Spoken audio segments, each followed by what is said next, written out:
Welcome. You are now listening to Click Click Play. Please enjoy.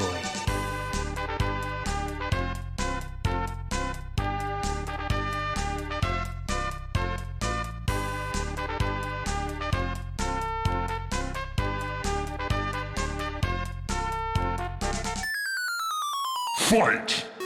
Video games. Hello. Welcome to Click Click Play, episode 110. I feel like I think it has been about 6 months since episode 100, and it's nice to be back on a regular basis. My name is BiggusBennus. This is the greatest podcast in the world, and I'm joined, as always, by the one, the only, the Ginger Whinger in Chief, Jordan. Senpai! Oh dear, we banned. Oh, no, you're like, That's yeah. not racist. No, it's Chinese. You're not allowed to. Oh no, you're not allowed to insult them. Oh, we'll get to that. We're going to get to that one. Big news. Big, yeah. Right. How are you, Jordan? Yeah, I'm good. I'm really excited today. Why is that? It's It's biggest one of my mania. favorite days of the year. Biggest That was the joke. You mania. ruined it. Oh, It's because sorry. it's Biggest Mania. I knew. Biggest I knew. Mania's 3. Yeah, biggest mania So 3. excited. Oh, you were in season 1 of BBW. We'll have to get you in And season I'm 4. making a big return tonight, I believe. Well, season 4. I can see a season 4 return for you, Jordan. Okay. Because I don't actually have because I switched from PC to PS4, so your character isn't actually on my in the game at the moment. What do you think my power rating would be? 69. Nice. No, it'd be like 30. Oh. Uh, Wah. Robert's giving you technical advice. It's close the door behind you. It's echoing. Look at that. I think it's going to echo wherever happens. Let's just run with it. He's the Roz. You need to get some carpets.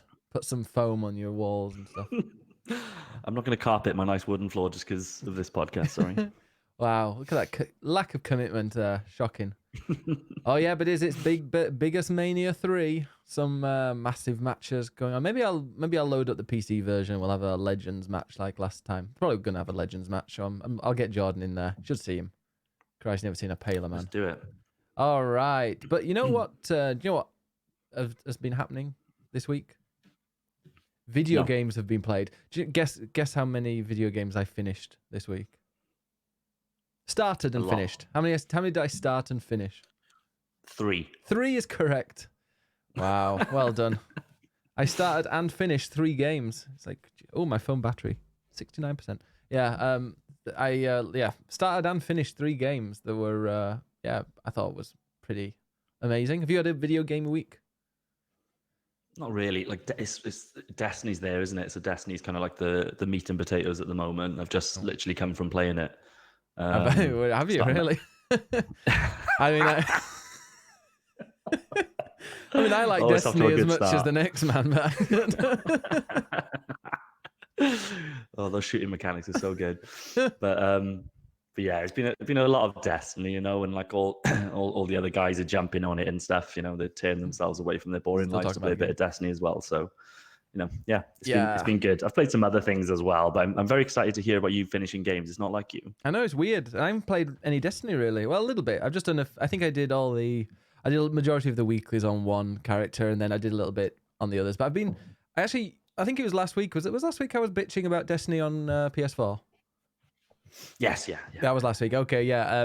I switched it to game mode, and it seems that there's no input lag now. So I think it was because David switched it. I think David switched it to eco mode on the TV. Right. And don't play video games with Don't eco want that. mode. No, doesn't. No. Didn't work. It was really slow. In 2019, who's realistically thinking about being eco-sensitive? Like that stuff is so, last decade. No one cares about that crap anymore. No, it's all about If people appeasing cared about China. that crap, it would be in the news, and there'd be people marching in the streets and that kind of stuff. There won't be. That's not Yeah, happening. no. It's all about appeasing China now, keeping them happy.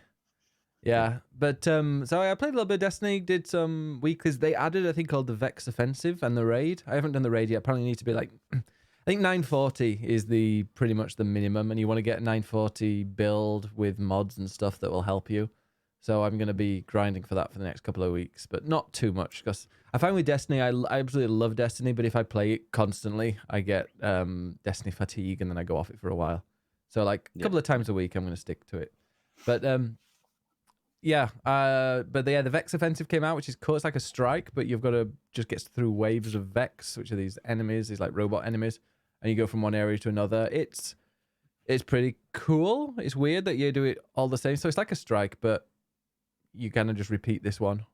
But it feels like a try. You can get loads of you can get a load of like bounties done by playing that game. Because there's loads of bounties like kill Vex doing this. So you go and play this Vex offensive, and there's shitloads of Vex everywhere, so you can just tick off all those bounties. And for the first time since Destiny 1, I'm actually enjoying completing bounties, because it really does help move up your season pass. So this Vex offensive thing, is that the thing that's on the very left-hand side of the moon? Yeah. Kind of a sub-mode, yeah. I can't do that yet. No, you have to. Now, that was another cool thing, because I was like, oh, I'm going to play it. Oh, no, I can't. And you have to go on the moon. Oh, no, you go to Ikora in the tower, but then you go to the moon. And once you're on the moon, every now and again, like a giant thunderstorm will occur. And when this giant thunderstorm comes, it's really crazy. Like the whole sky just gets this big kind of portal, and all these Vex appear. Then you kill them, and once you've killed enough, you can go and do that Vex offensive. Okay. Yeah, I've done those a couple of times. They were cool. Yeah, they were... okay, yeah. Make sure you've got the thing from Ikora in the tower. If you can't... one of my characters was actually bugged with that, and I had to go and do the Vex... I had to go and do that Vex Storm, and it just naturally popped. Because I think I got it on one character, and maybe couldn't on the others. Yeah. All right. Scurvy Balls Johnson says, I'm in the waiting room, pull me. No, we don't have... Do you know this person? No. No? Okay. No, I do not. Well, sorry, we don't take guests, you know. We don't let the proles chat, yeah. Scurvy Balls Johnson. Yeah, that's quite a name. All right. So, yeah, you can call me all you want. Not going into the... Who's this? Oh, gosh. This is Don Boris, Biegler. is it? This is Don Biegler's... No, Don couldn't have come today because he's playing Destiny. And I was like, well, that's the perfect time to listen to a fucking podcast then, isn't it? But no. Did you not hear the massive Destiny podcast that we had yesterday? Jeez. Last week. He says, I'm here, fuckwit, says Don Biegler's. Oh, easy. Yeah. Hi. All right. Are you live? Yes, we are live. Is someone... Discovery Ball John says, are we live? Yes, we are live. That's why you're watching us. Hi, Scurvy. How are you? Dear me. All right, yeah, but so Destiny, I'm still enjoying that game. It's cool. The reviews are really bad, actually. I can understand why. Compared to Forsaken, it's nowhere near as good. But I think they're going to be trying to aim for kind of constant content drops, rather than just have it all at once, like Forsaken. Huh. So, yeah, what do you think, John? I really like Destiny, yeah, it's good. Good stuff. Yeah. All right. Is that the question? Yeah, that was it. Brilliant. Okay, so, oh no, I'm getting a message from Scurvy Balls Johnson, who has got a picture of on the Discord of them. Oh dear, that looks filthy. All right, well. What are they doing? There was an image of somebody enjoying a sandwich, but the sandwich was like photoshopped on, because without that image of a sandwich, I don't think it was a sandwich. Oh. Yeah. Filth.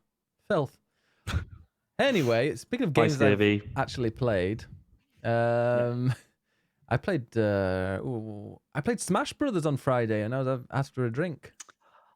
Oh yeah, I did get a random text from you when I was drinking as well, saying come play Smash Brothers, and I didn't really know what to say. You couldn't say no. But yeah, well, I wasn't at home. I would have otherwise. How did it go? Yeah, it went well. A couple of times we had one person that joined. It was a pity because they joined and then it just lagged loads, so we had to kick them. But yeah, like there was a Nintendo netcode is a bit messed up, isn't it? Because there's a few times I was pressing buttons and there was serious lag on it. But I think I might want to. That's the mode on your TV. I've got a 144 hertz monitor here right in front of me. Oh yeah, that's gonna make the difference of the Switch. I do want to kind of learn that. I ended up buying DLC because I was like, for Smash, just because I wanted Joker, and I had like £3 on my Nintendo account. So I was like, I can justify £1 for Joker. So yeah, I got Joker. I'm not quite sure what he does, but it's actually perfect for me because one of his special moves is to summon a persona that stops you falling. Because that's the one problem with me, is that I just fall all the time. So yeah, it was that's really useful. So what did you do? You set up like just an online, like an Lobby. online forum that people could like a lobby. Okay. Yeah, it's called a battle arena, and you can get up to 4 people in a match because you can't do any higher than that. I was trying to work out if there's any way of me getting the lobbies to be more than 6 people, because a few times we had more than 6, but they couldn't join the lobby because it said it was full. But I don't think. I think So you can is make this it the thing where you smaller. kind of see a wrestling ring in the middle and people queue? Yeah. Okay. Is 6 the maximum you can have in that? Because that's. I'm not sure. I haven't really done that since the game came out. But if you're going to do it again, I'll definitely jump in. Excellent. Yeah, we had a couple of people that were. I learned that apparently you can just spam Kirby. If you just spam the B button with Kirby, you win all the time. So yeah, it was a bit of like battling against the person who was spamming with Kirby. It was just good fun, and I had a few drinks, and yeah, Smash Brothers. It's when I paid £60 for it, I went and got it on the bloody Nintendo eShop, so I've paid full whack for it. Although I think I got loads of coins off from it, but yeah, I want to give it a good go because I did pay and bought it. So well, yeah, I was going to ask, so what kind of inspired you to pick up Smash? Because that was surprising. That's it's going to be a Friday thing. Friday night party night. I'm gonna have Friday night party night where I just play party games, and Switch is perfect for that. Played a little bit of Mario Kart, but it's really weird. Like nobody had Mario Kart, but nearly everybody in the chat had Smash, which I thought was kind of unusual. I thought like wasn't Mario Kart one of the most like isn't Mario? Aren't there more people that have Mario Kart than Zelda? I'm pretty sure I read that. I assume so, but a lot of people that buy Mario Kart wouldn't necessarily be kind of listening to this podcast and that, you know. I think that hits the kind of very mainstream gamer. That's where all the sales come from. Yeah. Oh, we've got a message from Scurvy Balls Johnson. Okay. What the fuck? We live watching this hideous display unfold. What the fuck? Take the call. It's better than this shit. Ha ha ha. Take the call. Should we take the call? No, because he'll probably say something incredibly offensive and try and get me banned. Right, where's the block button? Bye-bye. Sorry. Yeah. Goodbye. All right, Heave-Ho says, Rob says Heave-Ho is great. Yes, I played a little bit of Heave-Ho with some students, but they had no idea what was going on. So it's weird how little some people, like people who don't play video games, how the brains and the hands don't work together. I was trying to play a video game with some people that never played it before, and I was like, okay, you press that button, and they're like, I was like, what finger are you using to press that button? My God, like, you know, you can use your other hand, you know, like, oh, now the controller's this way up. Yeah. Sometimes you're like, oh yeah, I forget like how proficient I am with a controller. And I don't think I am, but then you see some people that are, yeah, like you look at a DualShock or an Xbox controller and it looks totally normal to us, but then you imagine you give it to somebody that's never really played a video game before, and there's a lot going on. There's a lot of buttons, and there's that whole muscle memory thing of, especially with the 2 sticks kind of guiding a camera and guiding a physical body on the screen at the same time. Oh yeah, Dave can't do that. Every time I watch Dave play, I get frustrated because he'll be, I think it was Zelda we were playing, or it was Zelda or something like that, or maybe Horizon Zero Dawn, and he was moving the character, but the camera was like looking at the wall to the side. I was like, you can move the camera around. It's like, oh, do it yourself, and threw the controller at me. So yeah, no, that's when I was getting angry when he was playing Zelda Breath of the Wild, and I was like, just like, no, move. Why is the camera? He's like, oh, right, and then just threw the controller at me. So it's like watching Jordan use a mouse and keyboard. And John replies, I'm playing games, not paying taxes. That's what you use your personal computer for. Yeah, and playing solitaire. Now, we both played a little... Well, actually, John, how did you find Sayonara's, I can't say that, Wild Farts?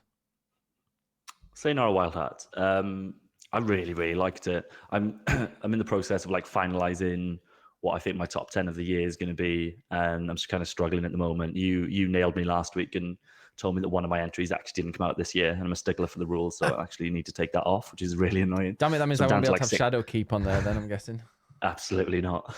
So I'm down to like 6 games, but I'll definitely put Sayonara on there. Like, obviously, there's not a hell of a lot to it. It's really quick, but it's just super, super stylish. Like, and the album that they put together for the music is actually really good. I've listened to it a couple of times this week on Spotify, and there's some like standout tracks on there. So yeah, really like that. It's good fun. Nice and different. It's like, what, an hour and a half as well? It's also, I found the game that if a friend comes over and you want to teach them how to play a game, just be like, yeah, play this. Because even if you fail on it, they just instantly resets it. So you kind of, it's very simple.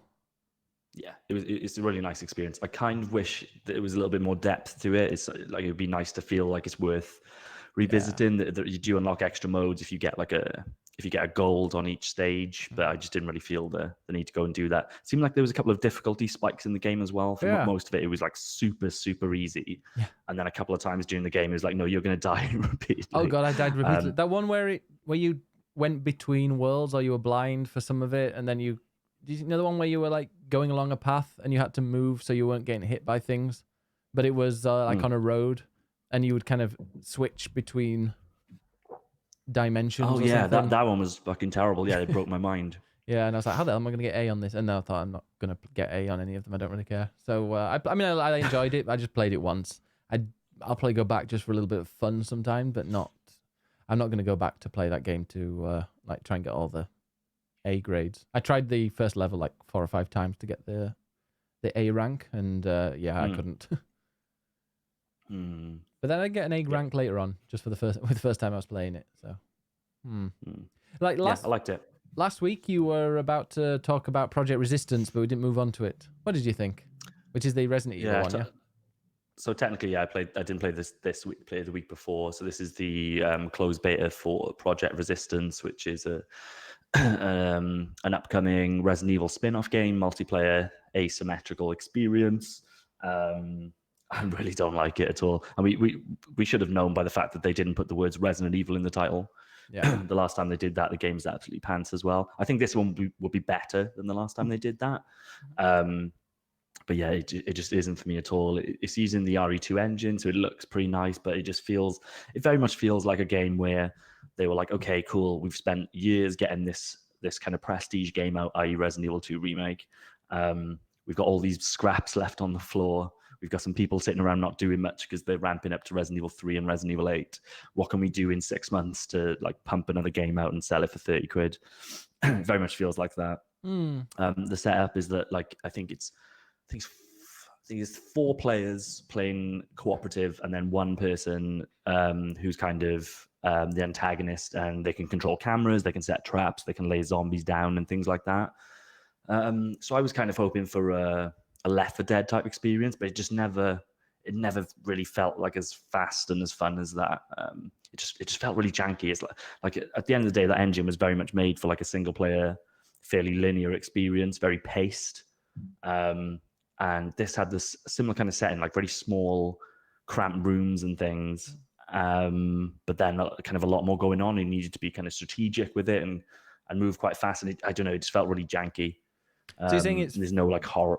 No, you're saying there's like 4. So there are 4 people co-op, and then there's one person who's the antagonist, and it's pretty janky. Yeah, that sounds just like Dead by Daylight. It is that kind of thing. Yeah, do you start it's any definitely generators? Going for that market. Probably at some point. Yeah. Like there's I think the way the levels. I didn't even finish like a round. I just knew I hated it straight away. But there's for each round there's like 3 levels that you go through, and it'll be like you need to find the key to get through the door, or you need to complete this puzzle, something like that. You know, maybe the game will come out, it'll be a little bit more polished, and a meta will form around it, and people will quite like it. Like there is a market for it. Dead by Daylight, Friday 13th. There's definitely like this C tier of games that have cut out a little niche. I think especially on PC. Yeah. I don't get. Maybe it'll find its niche, but I've not for me. Tried Dead by Daylight, and it looks ugly. It plays ugly, and the people who play it are ugly. So no, I don't like it. Yeah, agreed. Same with this game. So that's why I stopped playing it immediately. I can't recommend that one. And like I said, I don't know whether it's actually going to be called Project Resistance. But I'd be surprised if they actually tack the Resident Evil name onto it, just to avoid any kind of damage to the brand, because obviously they're on a bit of a high at the moment. I think they'll just probably push this one out for a budget price, and hope that it kind of lands fairly successfully on PC. Yeah. Speaking of zombies, if a zombie game that was great. So speaking of zombies, a great zombie games like Resident Evil 2, a great driving game is Grid. Have you ever played Grid or Grid 2, Jordan? I have not. Oh, well, they were great. Well, Grid, actually, I didn't play the first one. I think I did play the first one, actually, and then I realized my PC couldn't run it. So Grid 2, I loved the crap out of. It was amazing.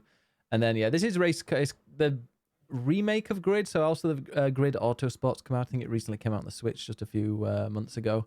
But yeah, now, so they've relaunched Grid, which, if I had to explain it, it would be, to be very generous, Forza Horizon arcadey feel with Forza Motorsports kind of tracks. So there's at the moment I've only played a few tracks. I've been around the streets of Barcelona, which was amazing, and I've done a few. I went to what's the second, Donington, I think it is, the racetrack in the UK, and another couple of them. So I've just been doing a couple of. Is this a new game? Is this like out now, or have you just gone back to it? Oh no, it came out on Friday. Okay.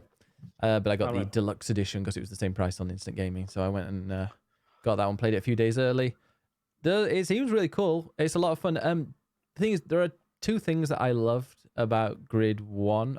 Grid 2, which is strange. The original one, which is Grid 2, that I loved. And they were, it was the street races, right? Really small street races that you were battling against loads of people. And I can't remember if I'm remembering this wrongly, but when I played online, every other person was somebody online. But maybe I'm not. Maybe that was wrong, because I started playing it online and there were like 4 of us in, but there were 10 cars or 15 cars. So it was just. Is it one of those things where they just make an AI controlled car look like it's AI look like a player because they put a name on it? Well, they put the name, no, because they put the names like real names, like Yukitaro, blah, blah, blah, and like actual people's names. I don't know if they were real people's names, but then you could see the ones that weren't AI because they had the little VIP badge, because I was playing it when the VIP version was out. And posh.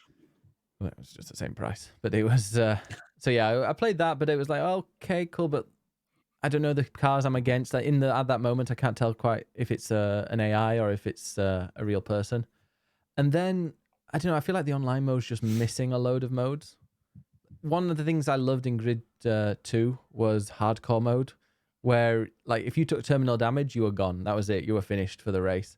So a few times I would start off to be 12 so cars, and I would win just like if it was an endurance race. Sometimes I'd win just by dodging the crashes, because everyone else would just end up driving into a wall or get terminal damage. And like that was so much fun with like realistic settings. And Grid does have a bit of like Burnout style. You can really smash your car up, but it doesn't destroy it too badly because they're actually real cars in there. Which is one of the reasons why Rob's asking, does it have a drift mode? I haven't played enough races to see if there is a drift mode, but yeah, I remember enjoying that in what the hell's going on outside? I haven't done it. 1 second. I'm just going. Can we close the door if you're gonna scream? I don't know. There was definitely drift mode in Grid 2, but I haven't played it enough to see if it is in this one. But it feels really good. It feels like an arcade racing game in the style that you'd want one, like Need for Speed, that kind of thing. Okay, question from Jordan. Did you play it with a mouse and keyboard? No, of course you wouldn't. Right. Who would play a driving game with a mouse and keyboard? It's like someone playing just any game really. A 3D action game with a mouse and keyboard as well. Yeah. Agreed. Right. But yeah, Grid, good. You can get it really cheap, I think, on Instant Gaming, which is quite surprising because it's just come out. But it runs really, really well as well. I was getting a very good FPS, which is always great on a driving game. I don't know what it is on PS4. If it does play really well on PS4, like you're getting a good 60 FPS or something on the Pro, then I might wait until a very good sale, January or something, and continue it then. Steering wheel. I got a steering wheel, but I tried with the steering wheel. I tried. I was playing Formula 1 with the steering wheel, and it went out. I literally went out of the pit garage and just went into the wall. I was like, oh, okay. So yeah, I need to adjust all the settings for it. Yeah, steering wheels, though, are great if you've got a steering wheel kind of holder. The frame. To use mouse and keyboard. I've heard nothing about this game. I had no idea there was a new Grid game out. I feel like racing games are really, really kind of low tier now in terms of like when they're discussed by games media and stuff like that. I hear nothing about it unless it's like a Forza game. That's about it. Yeah, I think I've made the move from Grid. I think Grid now I'm realizing, yep, I'm done with Grid. I'm Forza all the way. I do like Forza and Wreckfest. I played a lot of Wreckfest last night. That's a freaking amazing game. Have you played Wreckfest? No. Oh, Wreckfest is so good.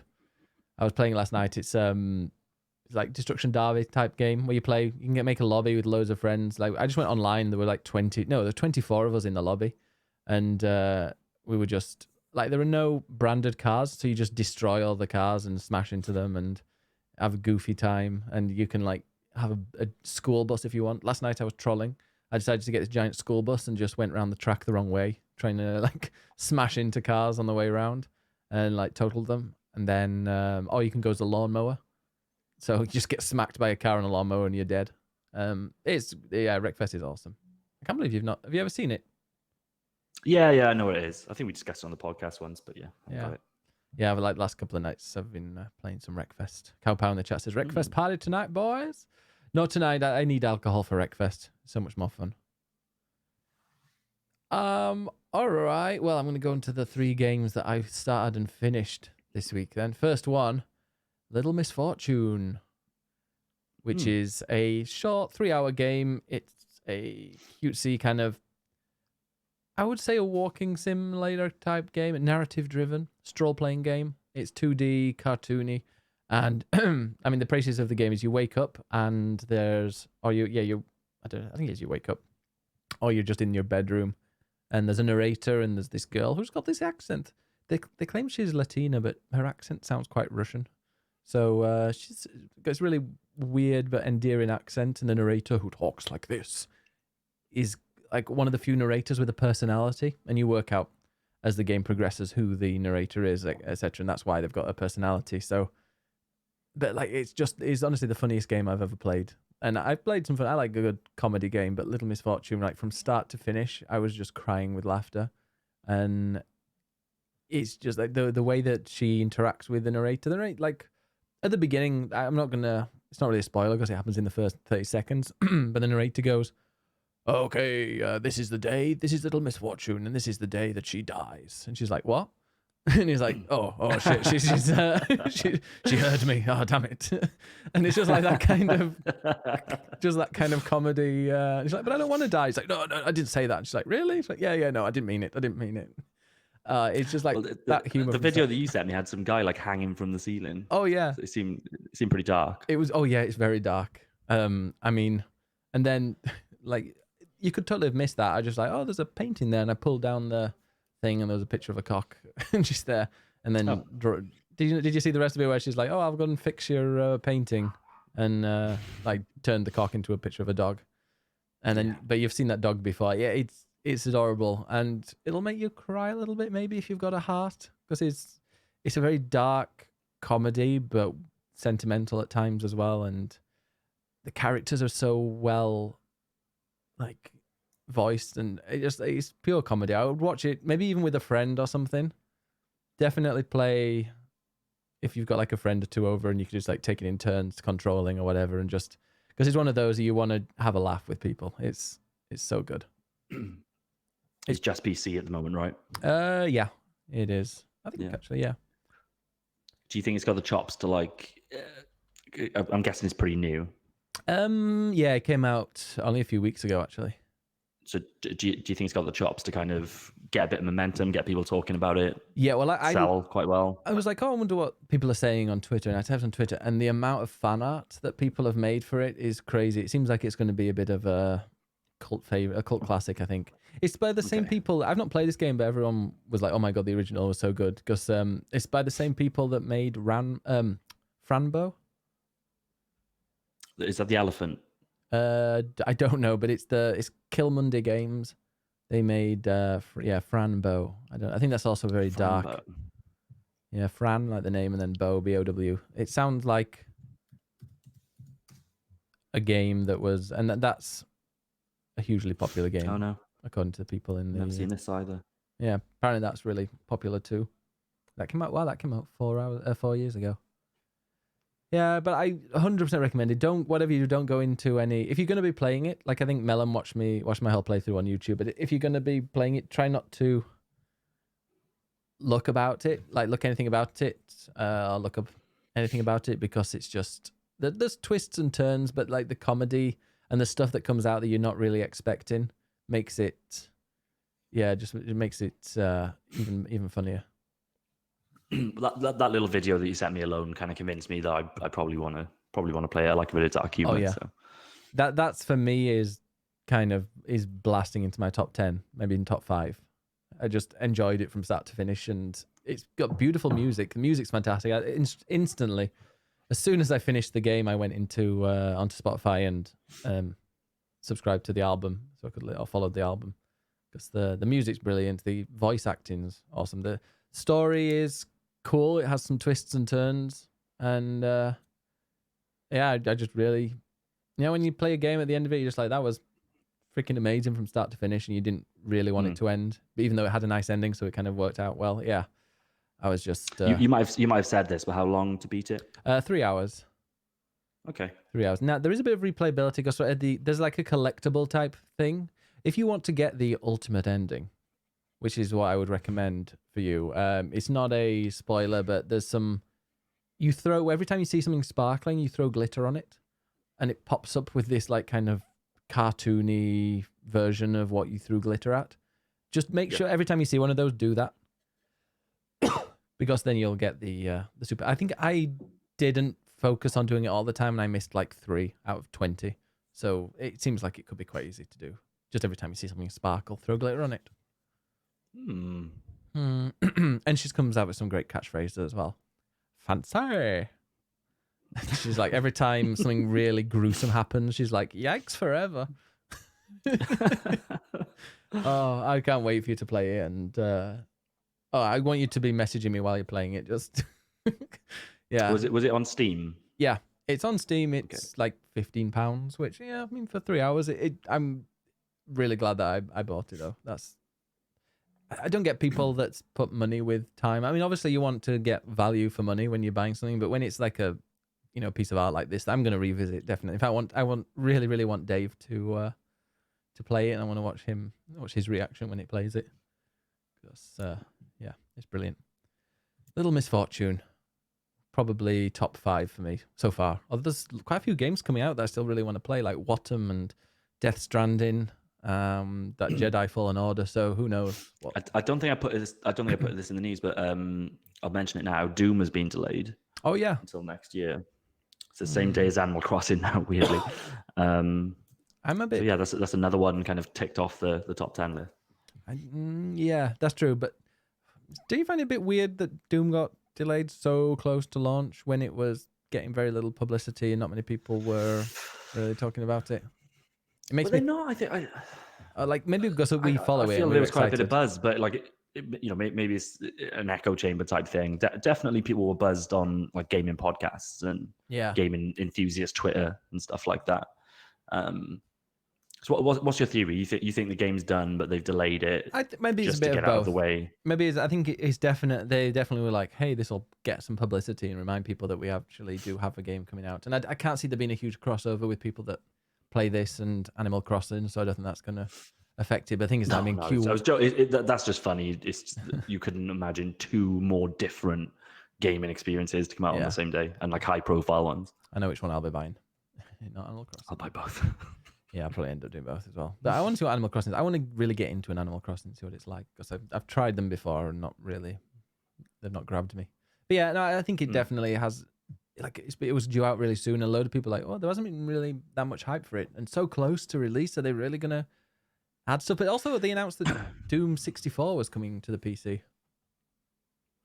That is the weird bit, like the proximity to release. Like if you're going to delay, typically you'll delay well in advance of that, just so you don't spend all your money on the kind of marketing and all that kind of stuff. Like they must have already, had some of that, loaded. So yeah, it's an odd one. Wouldn't it be due to go gold around about now anyway? Well, Death Stranding's already gold. When was Doom supposed to come out?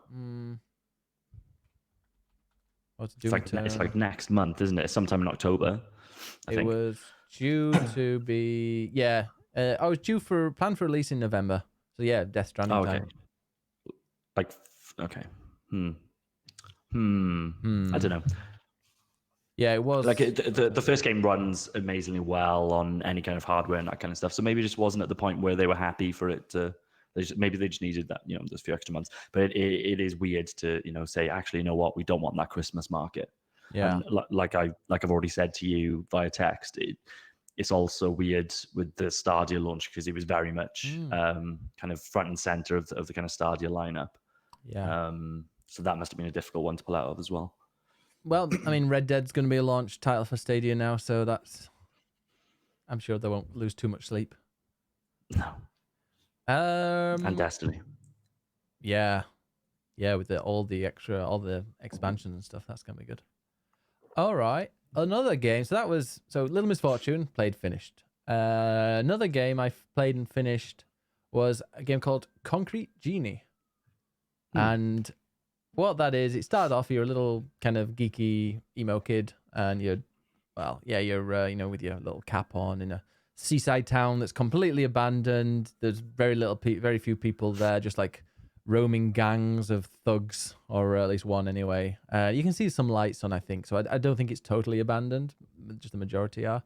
The majority of shops and buildings are, but you're just sat there on the side making little doodles and pictures, and then these bullies come and they rip your book apart, and all your pages get scattered throughout the game. It's very video game like, and you go around collecting those pages, and with those pages you can paint with this magical paintbrush that you get. You can paint some monsters, or you can paint objects like into graffiti, and then it comes to life. It'll unlock certain things for you, but these genies will have certain properties, and they can help you progress through the game. And I love this game. I think it's musically, again, another game with fantastic music. Gameplay just feels really polished. Despite quite a lot going on, like you're making stuff. I found like a lot of games where you're making your own thing. So you're, creating everything. All the graffiti I do is like I've chosen. Yeah, there are some that says, hey, why don't you do this here? And you'll please your genie. But a lot of the time you're just like, I'm going to put some trees here, some suns and stars and these type of plants.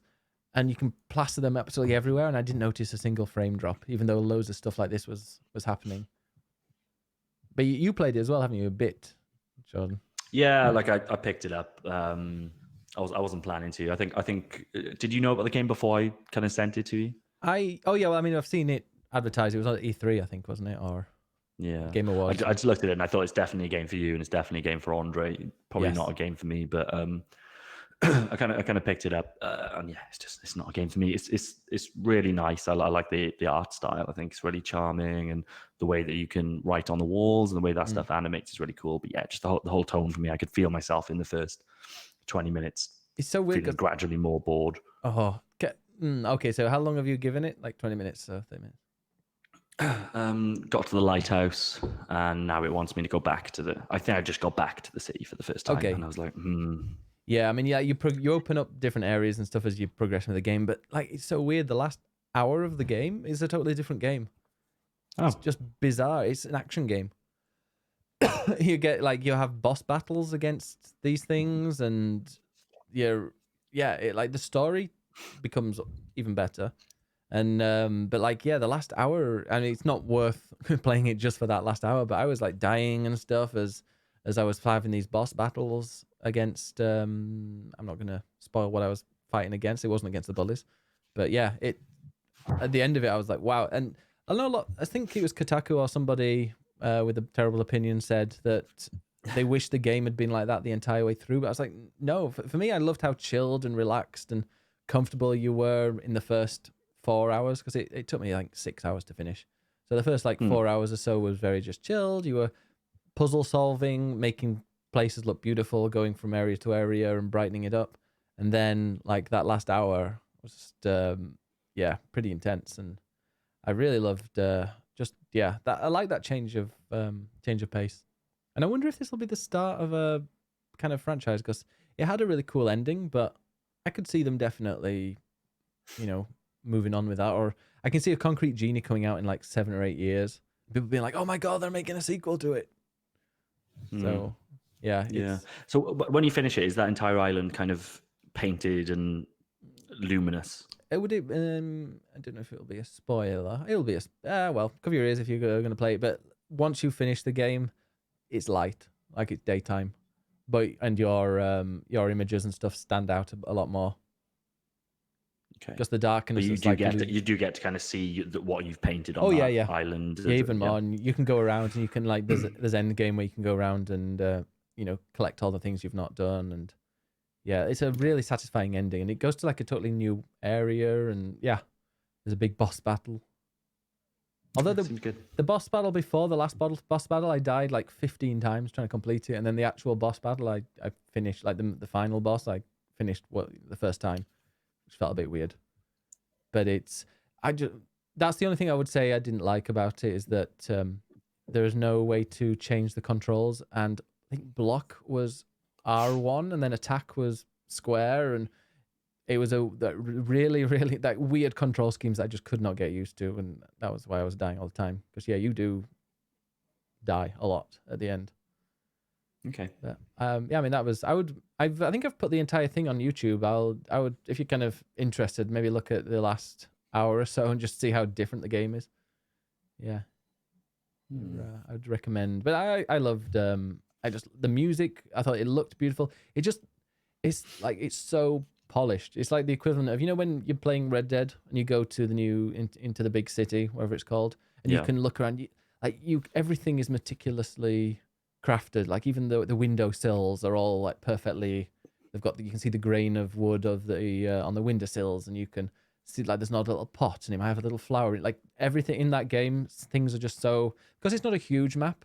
Everything's so meticulously painted and perfected. It just feels like a very, very well made game. And I enjoyed it from start to finish. It's cool. It's just another little PS4 exclusive to add to that library, which at this point, like considering we've got say a year left of this console, Christ, it's got a hell of a library now. When you look at the exclusives, yeah. Oh yeah, Little Misfortune, Concrete Genie, 2 games I had no intention of playing a week ago, and now they're in my top 10. Who knows what's going to happen? There's another game coming out next week I really want to play, but I'm going to be working a lot, so I don't know if I'll have time. Which is what was it? It's like at the opera, that indie game where there was the dude who was the opera singer. No. Oh, what was it called?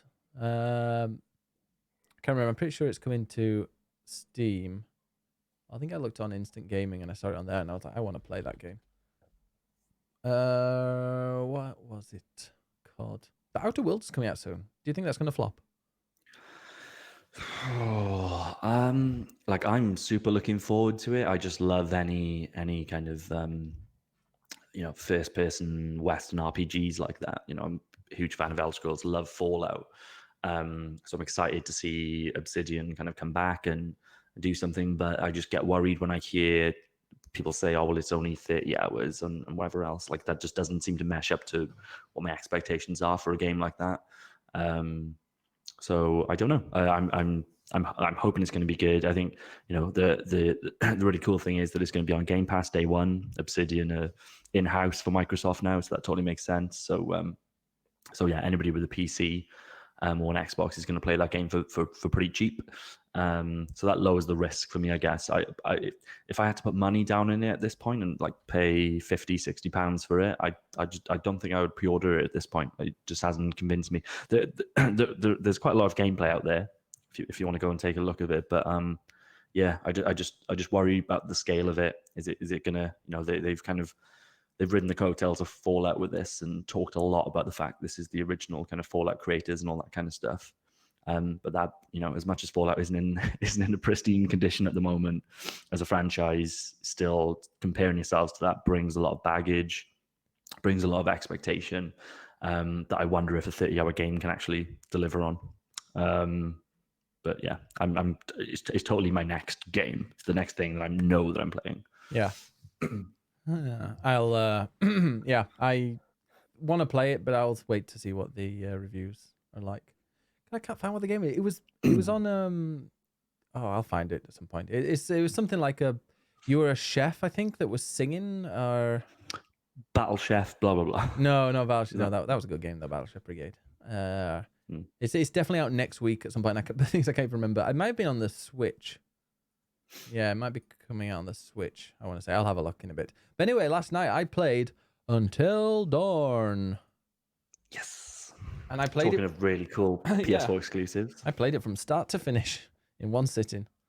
Which how long did that take? 8 hours. Yeah, I thought like that's not, obviously, it could be a lot longer, but like 8 hours is a pretty substantial game. Oh yeah, it felt like I wanted to play it from start to finish, but I can get a stream going for 8 hours, so I thought, okay, I'll try it. But yeah, I loved it. I thought it was great. I kind of wish I'd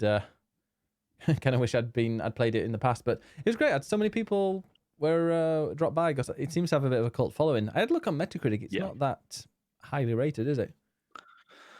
When it first came out. What was it?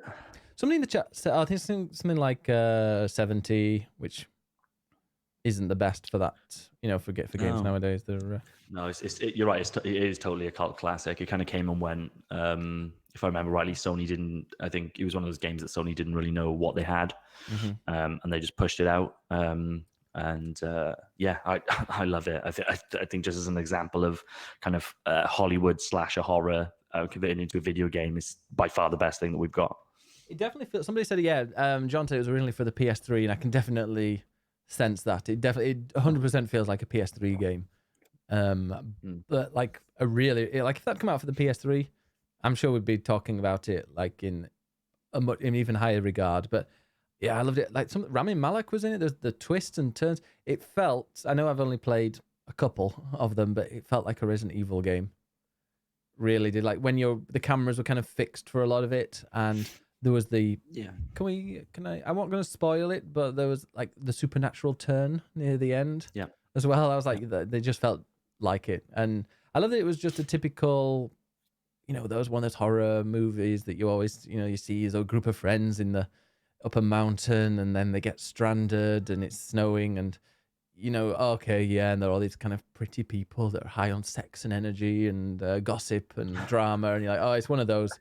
Surprised Paris Hilton wasn't in it, but it was just a perfect one of those. I absolutely loved it. I saved 4 people. I was gutted. I didn't get. I think it was Matt. Who was the attractive one? Who wore a vest for a while. Yeah, he was killed right at the end, unfortunately. Oh, the guy. No, I don't know. But the two survived for me. The main lady, the famous woman. I always forget her name. Hayden Pantytears. Yes, Hayden Prada. And the really bitchy brunette girl as well. Oh yeah, I really tried to kill her. So there's a bit where the radio tower falls down, and you've got to decide whether you save yourself or you save her. And I was like, she can fucking fall. And I jumped. And she got really, really pissed off, by the way, at the end when you when she survived. She was like, you left me. You left me to die. It was. Yeah, it's fucking awesome. I'm gonna replay that before Halloween or around Halloween, I think. Yeah. I've only played it once, and it was on release. So yeah, totally gonna play that again. Who's the person right at the very beginning? The one that chases, because you fall. There's 2 people fall. Did they say who it was that was chasing them? Yeah, I think so. I think was it the hunter man? I can't remember the exact details, but I'm pretty sure they mesh all that up. Yeah, no, because they said that the monsters were able to mimic humans. Is that what isn't it like something like somebody's trying to scare you away from the monsters or something like that, or they're hunting the monsters? Maybe. I'm sure there's something. That guy with the flame. Pretty practical like that. Yeah, I think he's a monster hunter. Yeah, we're probably saying too much now for people that haven't played it. Yeah, play it, guys. I'm sure. Well, it's been on PS Plus, so if you've got, I'm sure, if you've got PS4, you've got this game. Just make sure you play it. It's Halloween now. That's my one scary game for October. I know some people play. It's Halloween now. Well, October is like. October seems to be scary game month for Twitch. Yeah. So fuck yeah. That's mine done. By the way, I'm not going to play anymore. Oh yeah, although I do kind of want to play Man of Medan. John says Man of Medan doesn't quite hold up. From what I've heard, yeah. No, and it's a shame. Like I was really hoping that Sony might even buy those guys, and it would just they would keep on pumping those type of games out. But obviously that wasn't to be. And from what I've heard about the first episode of their new game, it's not up to that. So I'll just replay Until Dawn. Yeah. I think it's an anthology, and you can do so. There's going to be quite a few more games out. I think it's every 6 months. There's going to be a new one of those games out. But I'll give Man of Medan a go. I mean, also it's co-op, so I kind of want to. I'll try Man of Medan out with somebody. I think I might persuade Mellum because he's quite a nervous wreck, so that'd be quite funny. Just in general. Yeah. So yeah, Concrete Genie, Until Dawn, Grid, Little Misfortune, Smash Brothers. Oh, Loads of games this week. Probably good very for you, few. Ben. I'm gonna try and finish. The next one is going to try and finish Astral Chain because that's my number one of the year. So I've given up on Astral Chain. I've just decided I'm not going to play it. Oh, John, it's the best game of the year so far. I don't know if that's true. Don't know if that's true. Love it. Yeah. Because I want to finish. Just give up. Yeah, I'm going to finish Astral Chain. Once I finish that, I can knuckle down with Fire Emblem. I don't know whether to knuckle down with Fire Emblem or Judgment. Fire Emblem. Probably Fire Emblem because Judgment, I mean, it's a reskinned Yakuza. Even though it does look really cool. But people love it though. It's a 60-hour obviously game. Yakuza isn't my deal, but like the people I've heard talk about that game who love Yakuza think that this is right up there. So almost like it's like that franchise just can't seem to do anything wrong right now. It's so weird the trajectory of it because he was always this weird Japanese import that didn't really hit that well in the West. That's why we missed a lot of the games. And like since Yakuza 0, I think. Yeah. Like it's really become popular, and I'm really looking forward to. It's not called Yakuza 0, Yakuza 7 here, but that next Yakuza game that's going to be a JRPG. I'm fucking up for that, man. Yeah, I'll play that. I am very interested. I'm going to hold back before saying it's going to be great, but I'm very interested in that. I'll say it's going to be great. Like I said, they don't seem to miss. I think Yakuza 0 was such a big hit because it kind of introduced a lot of people who'd not got into the series before and was like, hey, here's a prequel. If you want to get into the game, play the prequel. It's 30 hours. It'll really give you a good grounding of what the games are like. And it's cool 80s. John says, I want to play Return to Obra Dinn. Oh, I played that. I hated it. It was just I know loads of people love it and it's cool because it's artsy and all that, but it confused the hell out of me. Love the art style, but it's definitely it's like the most puzzly of puzzle games. It's definitely not my jam. Yeah. Did you play it?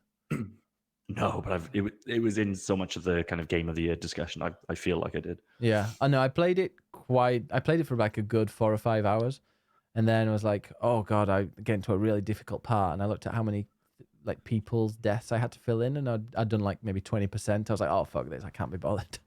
Yeah, because you have to. Is it harder than The Witness? I didn't get like The Witness as another game I didn't really care for. I don't mind puzzle games, but sometimes I like them to be interesting at the same time. But Obra Dinn, like if Obra Dinn came out with cool graphics, I don't think it would have lost. It wouldn't have been talked about as much, but it might have been a bit more playable for me. Because I was going like freaking cross-eyed playing that game. Okay, so news time.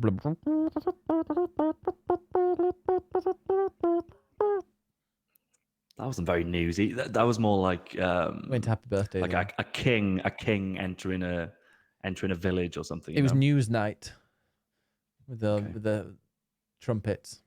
John says, Ben, you'll like The Witness. No, I won't. I tried it. I played it a little bit and was like, this game's boring. All right, the Blues Bugle.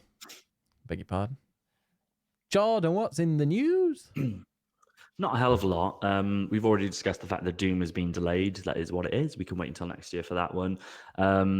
I'll do these in a slightly different order to what I've got on the sheet, just because there's one in particular that I kind of want to go long form on. But we got some more PS5 details this week. So Sony are continuing this kind of quite disruptive way of talking about their new console. They confirmed the name, PlayStation 5. Are you shocked at that? And yeah, totally shocked. It's PlayStation V. It's PlayStation Venom. Yeah, it's V. Sorry, yeah, not calling it 5. Do you think they'll put? Do you think they'll have it as a if it flops, they can still release PS5. Do you think they'll put it as a V or a 5? It'll be a 5. But I'll go into more of the details in a sec. But they did it in this kind of disruptive way where they just did a really low key interview. Mark Cerny, who I love by the way, total man crush on Mark Cerny. He did like a really low key interview with Wired magazine, which isn't like I think they've still got publication, but like it's basically a kind of an online tech blog type deal. And and just again talked about it. They confirmed that there's one of the kind of questions that came out of the last interview. It wasn't really clear if ray tracing was going to be software solution or actually kind of supported by the hardware. He confirmed straight away they're very keen to confirm that buzzword of ray tracing will be supported via hardware. So there's that. They talked about the controller. So the journalist actually got hands on with the prototype version of the controller. They said it's very similar to the DS5. So that seems to suggest that it hasn't got a touch screen like a lot of people suggested, replacing the actual touchpad. One of the main changes to it is that the L2 and R2 can increase and decrease tension. So if something needs to be quite strenuous, it can actually push back a little bit against your finger, which I really like the sound of that. Actually, that sounds a lot better than because the Xbox One controllers kind of got rumble within. Yeah, I love that. The triggers when you're playing a driving game, it does that. It feels especially great. for driving games. Yeah, totally. Like Forza and stuff like that, really good. But like, what else is use it? If you're firing a machine gun or something in Call of Duty, I'm sure it's great there too. Yeah. But like, it's not amazing. But if you think about pulling back a string on a bow or something like that, that could be really cool if they can add kind of analog tension to those triggers. So that was cool. Like I said, they confirmed the name and they also confirmed that it will be out for Christmas of 2020. So no big surprises there, but again, it's just Sony's strategy of kind of not waiting for E3. They probably won't be at E3, and just kind of trickling that information out now, getting it into the public consciousness, and then when they do a big reveal, I guess they can really focus on the kind of stuff that they want to focus on, because the hardcore kind of know the answers to a lot of the other stuff. So that was pretty interesting. You've written in the notes as well about Sean Layden quitting. Yeah, True. That's a weird one. Some people think that might be not him retiring, let's say. But they think, isn't there somebody else in charge? And there was a bit of a power struggle, I've heard. Who's the other dude in charge? There's been a lot of movement within Sony and in particular PlayStation over the last couple of years. It's not something that I don't concern myself all that much with that stuff. I don't find it all that interesting. And we certainly don't talk about it on the podcast all that much. But it has got to the point with Sony and PlayStation where you've got to assume that it's one of those things. But I guess corporate culture has changed and whatever else, and there's a new guard coming in. Really odd for Sean. PlayStation just tweeted out saying that he's left, and they really thank him for his time, and they're emotional, and all this kind of stuff. And then Sean has just been complete radio silence, which it just doesn't match up to. If you look at Reggie, for instance, when Reggie left, Reggie announced it himself, and he said Bowser's coming in to take over, which is awesome.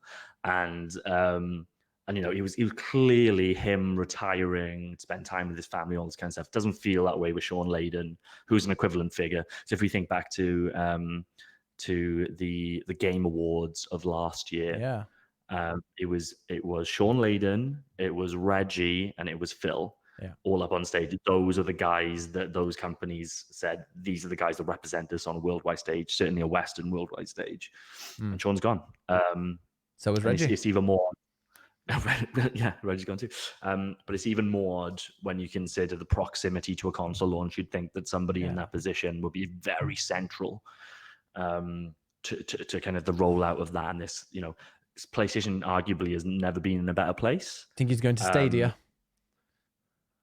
Oh, I don't know. Maybe he's joining Phil Harrison. But yeah, it could be.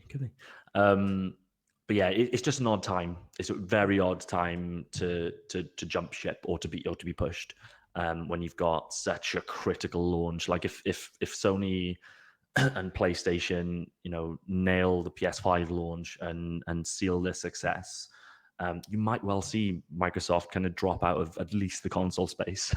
So like it's very critical for them, and to lose senior leadership like that in some ways is concerning. And then on the other side of it, it's just like, well, we just don't know the details. It could just be that he wanted to spend time with his family, and he thought, fuck it, I've been on Twitter enough, I'm not going to tweet again. But it just doesn't feel like that. Apparently, there's an article on Metro about how they're making redundancies, Sony. Like in the UK, there's a lot of redundancies happening. I think they're making it more US centralized, but then they've made redundancies in the US. So in PlayStation Europe, there's been like when we're talking like a couple of dozen. It's not huge, but yeah, that seems to tie into a focus on the US arm of PlayStation, kind of really being the figurehead, because they're the guys that they've been at the forefront of the PS4 success, and that's their biggest market is the US now. Japan is such a smaller market for them now. So we've really, over the course of, we've gone from PS3, which was a very Japanese-focused console, all the way now to PS5, which will be very much a US and Western-focused console. And I imagine a lot of the changes that we see are probably in line with this kind of change in direction in the company. Do you see the beautiful dev scenario? Kit? I did. Oh, and some people were like, "Is this to see a real one yet?" I still don't believe that exists. I think someone said it. So I think, the article that was confirming the PlayStation 5. I'm pretty sure they confirmed that was the dev kit as well. But like, dev kits, like the other dev kits that for the PS3 and PS4 look like video players. Like they're just ugly. It's never they're just PCs, like, especially now. Like considering what the architecture is, like the PS4 dev kit was literally just a black box. Yeah, like a fat black box that looked like a shitty gaming PC. Yeah. So this thing, like if people haven't seen this, go and check it out. Like there's this patent drawing of the PS5 dev kit. Fuck me, it looks like I remember when on the before PS2 came out and all the shitty UK video game magazines were like, this is what it'll look like, and had 5 different pictures of the PlayStation 2, and they're all just ridiculous looking, and it looks like that. There's no way that the PS5 won't be some slinky black box that sits under your TV. Oh, the amount of people that were like, I don't know if it was in bad faith or if they were just stupid, making things like, is this the new PlayStation 5? Like, no, it isn't. Like, they would never. Well, it's not that they're stupid. They're probably just not as invested in video games. Like I corrected one, like really, like this shit hot journalist on Twitter, and she just tweeted it out, and she never tweets anything about gaming. And I just replied to go, just let you know, like that is not what the PS5 is going to look like. Yeah. Maybe I'll eat my words. And everyone's like, oh, but it's a V, like 5. I'm like, no, V is for Venom. Mm-hmm. Yeah, it was definitely not. Let me go and post it in the chat. So if you want to see what the dev kit thing looked like, but yeah, it might not. For anybody that doesn't know what a dev kit is, it's basically the hardware that developers get in advance of a console launch, and then sometimes during the duration of it as well. It's kind of, it gives them the extra tools that they need to actually develop for that system versus actually just having the system to run a game on. Yeah. Well, that's the PlayStation 5. I'm looking forward to that. Next Christmas, that's gonna be annoying because that's gonna be Halo and Xbox. The great thing is that I'm probably gonna get. I'll end by both, but Xbox comes with the Game Pass, so all their first-party games I can just get included in that, which is There's no need to buy an Xbox, Ben. You've got a really good PC, actually, and you've got Game Pass. Well, there's literally no need. Things I don't have my PC covered up to my 4K TV downstairs. So I kind of wanna. That's totally your kind of choice. Whether that's I've got 2 PlayStation 4s, Jordan. I'm used to wasting money on consoles. Fair, that's fair. I bought a Wii U. I'm tempted by the Switch Lite. Every time I see one, I'm like, it does look kind of want it, but I don't know why. Because then you don't have to couple it up. How much is it? I think Xbox is in like a really good place now, but like I'll never buy an Xbox again because I know that all their first party stuff is coming to PC, and they've got a cool new app on PC and all this kind of stuff. Like it's cool. It's in a good place. All of their new games are going to come to that, and I will just pay the monthly fee, and that's fine. That's how Xbox works in my life now.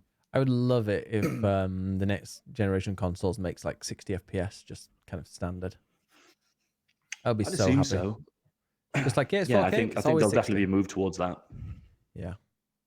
If you think like we know that the PS5 supports, and certainly the Xbox will because the X does, it supports frame rates plus 60. So you'd assume that 60 will become the new standard. I was watching a Digital Foundry video earlier. They were looking at the Switch ports of Resident Evil 5 and Resident Evil 6, and they're not very good at all. No. And they were saying that basically these are based on the Xbox 360 version, and they were kind of talking about the frame pacing issues and just the frame kind of just the crappy frame rate that the game is producing. Like they're both unlocked, but they never really go over 40. So why are they unlocked? And they also, especially with Resident Evil 6, dip well below 20 consistently. So they're fucked, right? but they were also saying, actually, you know what? Like, as much as this is fucked, that's in relative to kind of modern standards. This quite accurately mirrors what it was like playing this on a PS3. Yeah. So people were just kind of used to it back then, having these really choppy frame rates on a console. And this generation, there's been a big kind of move to locking it down either at 30 or at 60.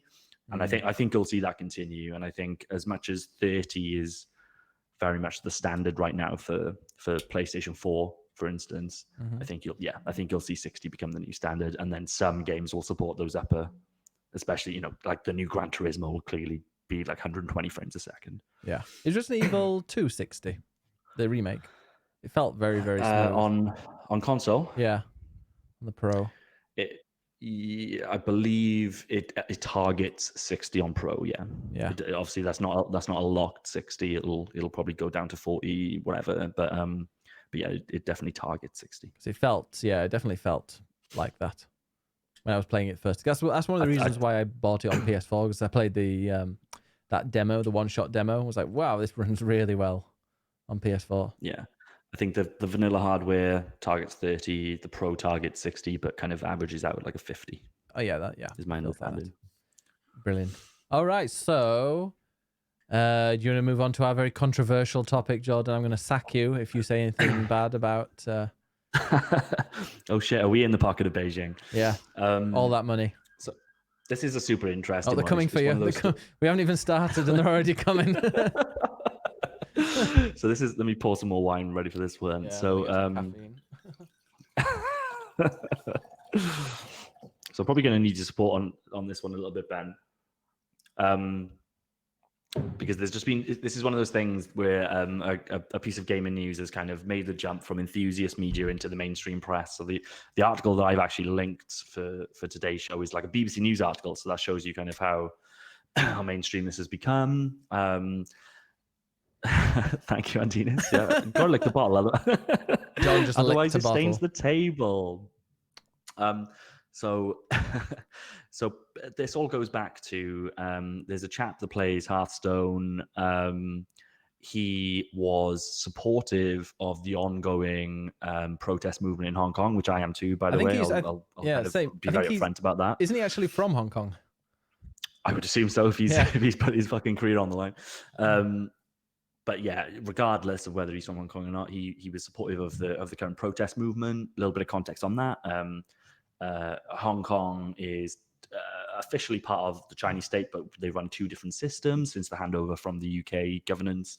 But in recent months, the Chinese have made legal moves to kind of increase their control of the area, specifically looking to introduce legislation via the Hong Kong government, which would basically allow Beijing to extradite anybody that they believe is guilty of a crime within Hong Kong, which, if you know anything about the Chinese government, being guilty of a crime is pretty fucking vague.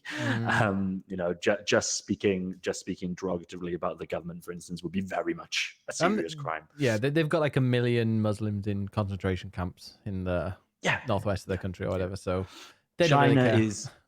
China is completely fucked. And so anyway, just the government is just for the people in charge. Yeah, of course. Yeah, Beijing. So some of the people in Beijing. China's fucked. So this chap that plays Hearthstone, he expresses his support for the Hong Kong movement. Blizzard, he'd recently won some money for a Hearthstone competition. Blizzard actually revoked his kind of the fact that he won it, took back the prize money, and a lot, the understanding is that this is because they're owned by, is it Tencent? How do you say that? Don't Tencent have like a 40%, or is that just Epic? I can't remember. I don't even know if it's that, if they own it. I just think that let's say, who owns Activision? I think they just have a big market there. I think there's some ownership there too, from a Chinese perspective. But basically, the thought was that the reason this person has been punished is because, Blizzard were concerned that the Chinese government, which, as much as it isn't an outright communist state at this point, it has embraced kind of free market ideals and all that kind of stuff, trades openly with the West. It's still very much run It's a totalitarian regime, and that extends to business practices. So any businesses that want to operate within China or trade with China will essentially be answering directly to the government. And this has kind of sparked a whole wave of outrage. And it's kind of happened at a time where also there's been a similar issue within the NBA. The NBA are currently touring within China. I don't know the exact details on this one, but again, somebody, I think, was there maybe a sign in the crowd or something like that? Something happened within the NBA, and the NBA did what all fucking corporations do, and they clamped down on free speech and all this kind of stuff just to appease the Chinese market. And it's kind of sparked this conversation around, okay, fuck, what are we doing right now in terms of kind of our liberal West societies where we have this burgeoning video game market as an example, and a lot of artistic freedom, and we value that. But as steadily the Chinese economy grows and more investment comes into the West, but then that government asks for us to kind of abide by the way that they see the world, and not to have kind of freedom of expression and all that kind of stuff. At what point do we draw that line? And it's a really interesting conversation, and it's something that I've been talking about for quite a while, and I think you're just going to see it become more and more pronounced over the next however many years. And it's a conversation that absolutely needs to happen. The ideal solution is that the Chinese has its own Arab Spring, overthrows this government, and becomes a free and democratic state. I don't see that happening anytime soon, as long as their GDP growth is like 6% or 7% a year. People, the middle class is growing there. They're fairly happy. They're also fairly brainwashed into thinking that that's the normal state of affairs. But if we just look at the West and how we need to discuss things and how we need to kind of form business partnerships with China, it's definitely something that we need to think about. And what we can't have are Western or any companies really kind of operating within the West and doing things like having, supporting pride marches and all this kind of stuff, and putting rainbow badges on their Twitter, and then at the same time turn around and saying, actually, you know what, you can't do that because it doesn't please the Chinese government. We're actively anti-LGBT. It's really not good enough, and it's a really stark reminder that corporations are not your friend. And this is coming from somebody that's an outright capitalist. Corporations are not your friend, and they'll stab you in the back as quickly as they can if it means that they earn 1% more profit that year. So yeah, really interesting state of it. Ben, anything to kind of build on that? Well, apparently, so they've actually reduced. Have you seen? I was looking at. By the way, Tencent do have an investment in it. They don't own it. They do have some investment in Activision Blizzard, but they do put a lot of money into Call of Duty. Yeah. Is Tencent and Call of Duty? I think when Call of Duty goes out in China, it's I think it's published by Tencent or something like that, because they had a free Call of Duty game that was published with them. But yeah, apparently, contract Epic Games is interesting because a significant shareholder of Epic Games is Tencent, and he went and the founder of it, Tim Sweeney, went on Twitter and said Epic supports the right of Fortnite players and creators to speak about politics and human rights, and said they weren't going to ban anyone. So good for them.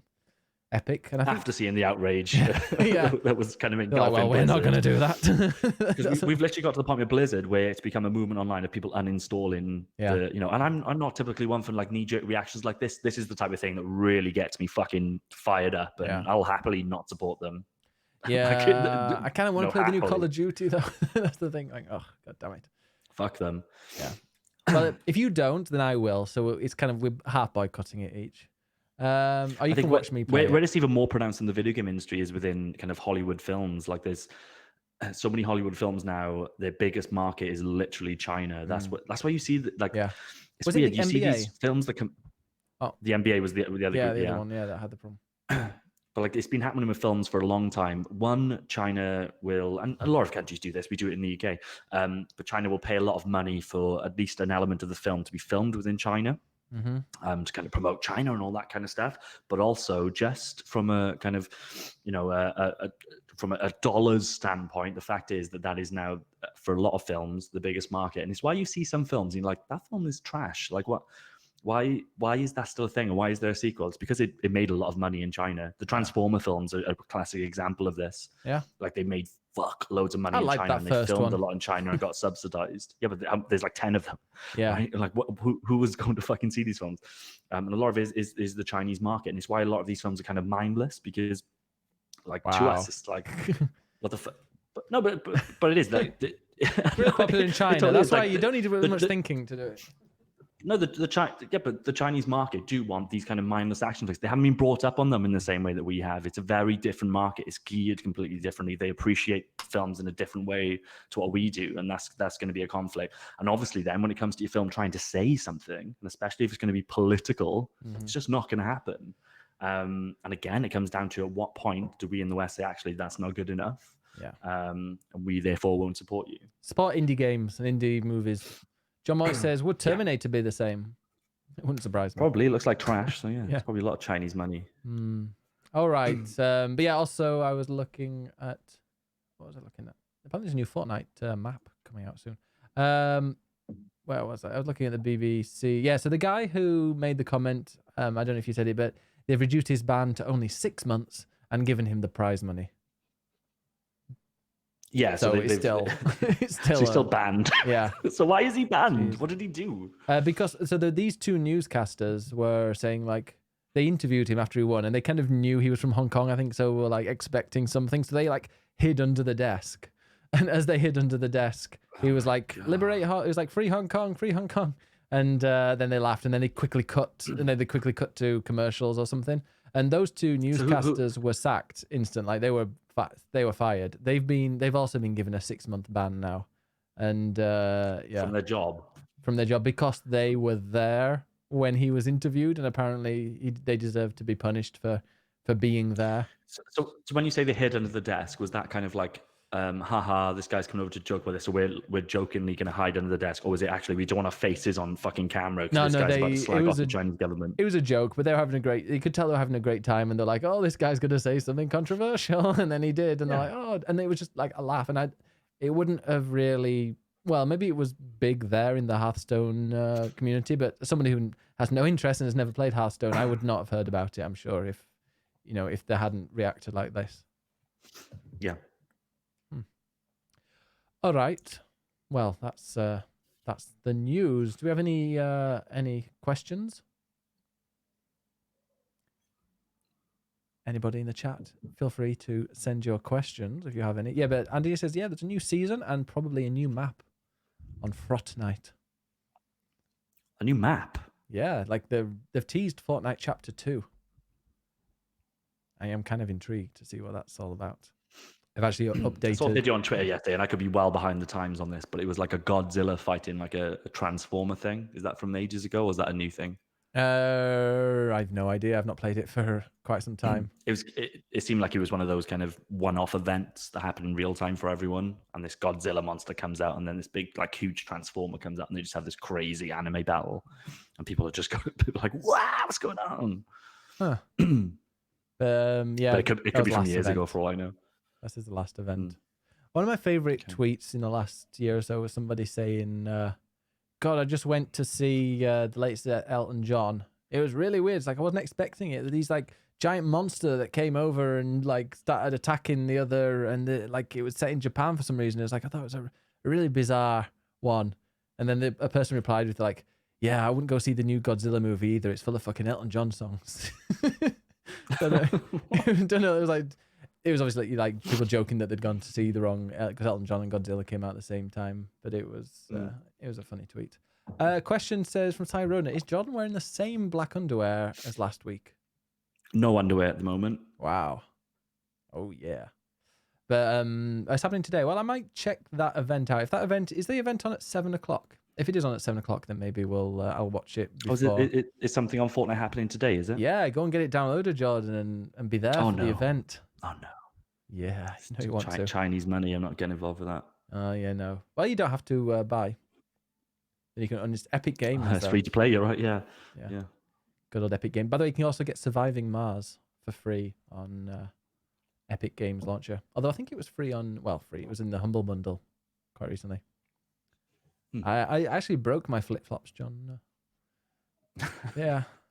All right. Melm says that we hate. No, we're not hating Epic. We're hating Blizzard. Blizzard is the people that we hate now. We like Epic. Epic allow freedom of speech. We hate the Chinese government.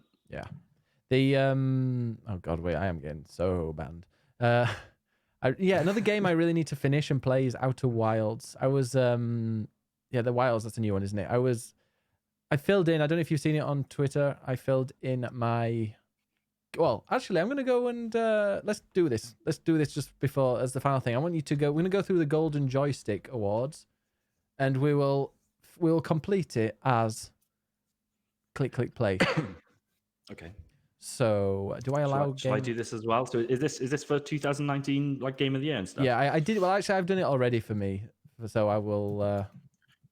What a weird time to do nominations. Yeah, it's weird. Like it's got games in there that I'm like, oh, that came out a while ago. Epic Games. Where am I going for this voting? Okay, sorry. Let me go and hide in. I'm gonna go and send in this. I'll put it on the document. Yeah. I'll put it in the chat. Okay, because then everyone can. Yeah. 7 p.m. UK time. Oh, I'll do that then, John. I'll we'll have a look at what's going on before Biggest Mania. So, best storytelling. Best storytelling, is it Telling Lies, Sunless Skies, Observation, Metro Exodus, Control, Mortal Kombat 11, Elisa, Days Gone, Outer Wilds, Fire Emblem Three Houses? I think I voted for best storytelling. I think I voted for I think it was Outer Wilds. I think Outer Wilds might get a few. Looking at like a lot of these categories, I think Outer Wilds is gonna do pretty well.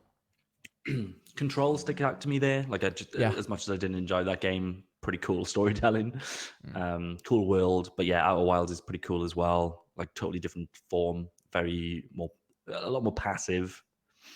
But I like that kind of stuff. I didn't finish it, so I don't know how well that sticks the landing. Is it just a kind of a feel and a tone, or is it actually a story? I'm not sure. What's Telling Lies? I haven't seen Telling Lies. That's the Annapurna Interactive. Ooh, I've heard. I think I saw Schletten or somebody streaming that. Interesting game. Observation. I loved Observation. It just went a bit weird at the end. That's the when you're in the satellite thing, yeah. Yeah, I love the game from start to almost finish. Like there's the last bit was like, oh, that's gone really weird. Okay, right. That leaves me with a bit of a sour note. Mortal Kombat. Yeah. I'd go with Control or Outer Wilds on that one. What about Fire Emblem? There's a lot of story. I don't think it's good. Okay. All right, next. Next one. Best. What did you vote? What did you vote? Oh, I've put my vote on Twitter. Let me go and see. Oh, you've already done it? I did it earlier. I thought we were voting now as a collective. Gonna go and through it. Oh, Brenda's getting drunk for a Biggest Mania pre-party while she's getting ready. No, I put it on. Okay, so the first one I voted for, best storytelling. I did Outer Wilds because I just think it's really interesting. Although actually, storytelling, it was just picking up things, wasn't it? Oh, so maybe I shouldn't have picked that one. Anyway, best multiplayer game: FIFA 20, Tetris 99. That was my vote. Super Smash Bros. Ultimate, The Division 2, Apex Legends. That's another good one. Man of Medan, Dark Vision, Man of Medan, Mortal Kombat 11, eFootball, PES. I didn't know it's called eFootball. eFootball, Pro Evolution Soccer, Red Dead Online, Borderlands 3. I'll go Apex on that. Yeah, I think Apex Apex. I gave it to Tetris 99 just because it was so cool and fun and unique. Was unique as a Tetris game can be before Melum says something. Yeah, Tetris is a good shout as well, actually. Tetris 9, that's another game. Oh, I'm actually getting quite a full top 10 now. It's gonna be. I think my top 10 this year is like gonna have very few big games. It's just gonna be loads of little small weird games like Little Misfortune and Tetris 99. That I'm turning into Austin Walker. Now this is super unique. It's the same fucking game. You just popped in just to fucking slag off Tetris. Best game expansion now. Oh, these are some good ones in this one. This is tricky for me. Go on. Forza Horizon 4, Lego Speed Champions. I think there's only like 4 cars on that though. Monster Hunter World Iceborne. That's got very good reviews. Yeah. No Man's Sky Beyond. Haven't actually played that yet. People love it. Civilization 6 Gathering Storm. Haven't really heard anything about it. Destiny 2 Shadowkeep. People love that. People are middling. People that are proper fans love it. Final Fantasy 14 Shadowbringers. Oh yeah, I'll go for that. Yeah, that was my vote. Like, oh, you haven't got there yet, have you? No. It's honestly, it's like a new RPG, like a brand new Final Fantasy game. You're like, what the hell? Was that at the end of the list? No, GTA Online Diamond Casino update. No. There's a few more. Sea of Thieves anniversary update. No. Still got terrible combat. Elder Scrolls Online Elsewhere. No. And Warframe Empyrean. No, it's Final Fantasy 14. Yeah. I was thinking, but well, no, actually, I wasn't going to put Shadowkeep because it's not amazing, but it's good. It's good enough for me. But yeah, and I haven't played Monster Hunter World. I'm going to probably play that in January when it comes out on PC because I'm at endgame on that. But yeah, Shadowbringers. Is it not out on PC? No, not till January. That's weird. Yeah, and annoying. I thought we'd gone past that type of stuff. Even Destiny, when Destiny came out, because Destiny came out on PC like a month or two later. Even then, but then all the DLC and expansions hit at the same time. But yeah, honestly, guys, if you've not played Shadowbringers, play it. It's just superb, and I'm quite a few hours into it already, and it just feels like I'm playing a brand new Final Fantasy game. It's epic. It's not an epic. It's on Steam. But next one is Best Visual Design. Metro Exodus, Ape Out, Control. These are all really good shouts, actually. Outer Wilds, Devil May Cry 5, Sekiro, Shadows Die Twice, Gris, Sayonara Wild Hearts. That was my vote. Kingdom Hearts 3, and 1111 Memories Retold. What the hell's that? I have no idea. I'll go Control. You went Control? Okay, yeah, I went for Sayonara. Sayona's Wild Hearts. But yeah, Control. As much as I didn't enjoy Control, there are some parts of the game where you're like, fuck, that's awesome. Like very, very talented stuff. Oh, I just wish it ran. But, actually, I need to go and replay it. I need to go and get back into it and see if they've fixed it on PS4 yet. Okay, next one. Gris looked good, but it gave me a headache. I generally got a headache playing Gris because there's one bit where you have to do platforming upside down. And I was like, nope, my head. Best indie game. Hey, this is where I go and learn on menus. This is where I end up downloading loads of new games. Devotion, Knights and Bikes, Telling Lies, Outer Wilds, that was my vote, Sunless Skies, Sayonara Wild Hearts, Slay the Spire, A Short Hike, Baba Is You. Oh, I didn't vote for that one. Baba Is You is awesome. That was out last year, though. I think Observation. Actually, when did Baba Is You? An Observation. Outer Wilds. Outer Wilds. Baba Is You came out. Oh, it came out this year. Oh, God, I'm going to have to get back into that for the end of the year. Did you play Baba Is You? No. Oh, so much fun. You feel so intelligent when you get them right. Okay, best audio. Oh. Now, this first one I don't agree with. Resident Evil 2. For me, Resident Evil 2 has the best audio when you go and switch to the original audio. Days Gone. I suppose they needed to shove it in somewhere for a vote. Outer Wilds. Observation. Ape Out. Control. Then my choice. Tetris Effect. Cadence of Hyrule. A Plague Tale, Innocence. And The Light Keeps Us Safe. I don't know. Like Tetris Effect is a pretty safe choice. It's just good songs. Yeah. And in tune with the music. Like when you're slamming down the Tetris blocks, it kind of pulsates and it adds to the rhythm. I guess. Pulsates. Like Ape Out was pretty central to what the game is as well. Every move that you make was making a little jazz tune. Resident Evil 2 did have very good sound design. The way that it kind of balanced old and new. I'll go Tetris Effect. Tetris Effect. Tetris wins. Best game ever. Still playing category. GTA Online. Destiny 2. World of Warcraft. Tom Clancy's Rainbow Six Siege. Warframe. Elder Scrolls Online. Minecraft. Elite Dangerous.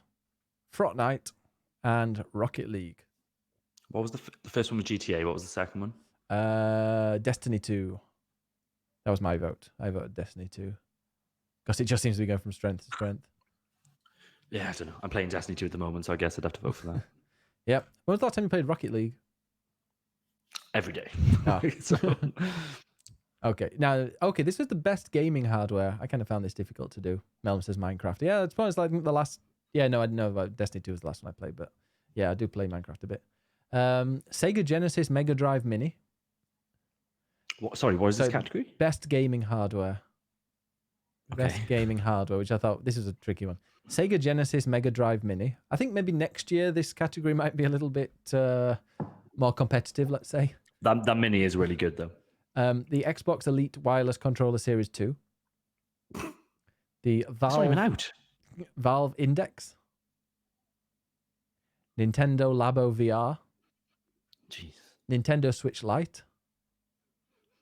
Xbox One S All Digital Edition. This one was my vote because I couldn't really think of any others. The NVIDIA 20 Series Super Graphics card. I was like, if somebody offered me any of these, what would I go for? It would be that one. The Razer Blade 15 Advanced model. It's got 4K OLED and it's a gaming laptop. Honor 20 Pro from Huawei. I'm sure they paid to get on that list. And the Oculus Quest. Quest is fucking great. I'd go Quest. You go Quest?